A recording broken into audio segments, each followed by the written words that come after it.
यदि जनसुराज ऐसी स्थिति में है आ रहे कि उसकी वजह से कोई भी सरकार ना बन पाए तो जनसुराज क्या करे? जदी और पदी कुछ नहीं है, इफ एंड बट नहीं है। जनसुराज या तो अर्श पे या फर्श पे, बिल्कुल रिकॉर्ड पे लिख लीजिए। मैं ये स्वीकार करने को तैयार हूं कि ये सारे मेरे प्रयास के बावजूद, करोड़ों लोगों के आशा अपेक्षा के बावजूद ये संभव है कि जनसुराज को 10 सीट भी न मिले। लेकिन अगर लोगों को बात समझ में आ गई है तो जनसुराज में आपको इतने सीट मिलेगा कि आप उसको गिन नहीं पाएंगे। बिहार में बिहार से व्यवस्था परिवर्तन का आगाज हो जाएगा। तो हम लोग बीच में नहीं मरेंगे, तो वो स्थिति आएगी नहीं। अगर मान लीजिए फिर भी आप कहेंगे नहीं, अगर आ गई तो न चुनाव से पहले गठबंधन न चुनाव के बाद गठबंधन। हम लोग यहाँ एमएलए बनने, मंत्री बनने नहीं आए हैं। तो इसका मतलब एक बात आप समझ लीजिए कि हम लोग यहाँ एमएलए बनने नहीं आए हैं। हम एमएलए का चुनाव लड़ेंगे नहीं लड़ेंगे तय नहीं है।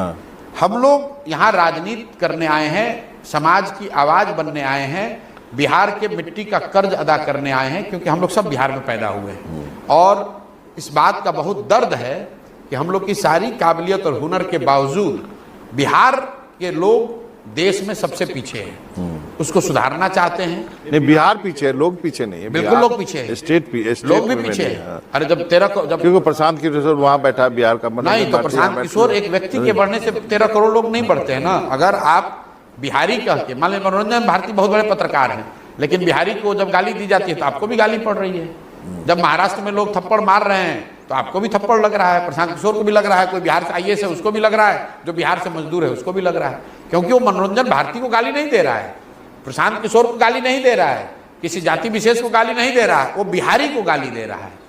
तो इसका मतलब मैं एक उदाहरण देता हूं, वो हो गया। आप इसका मतलब 10 सीट के लिए भी तैयार हैं, 10 से कम के लिए भी तैयार है, और 0 के लिए तैयार है। हमें कोई घबराहट ही नहीं है। मतलब आप लंबी रेस के लिए हैं यहाँ पे? भाई हम लोग बिहार सुधारने के लिए आए हैं। वो लंबे बिहार की जनता को तय करना है कि वो अभी परिवर्तन चाहती है कि 5 वर्ष के बाद।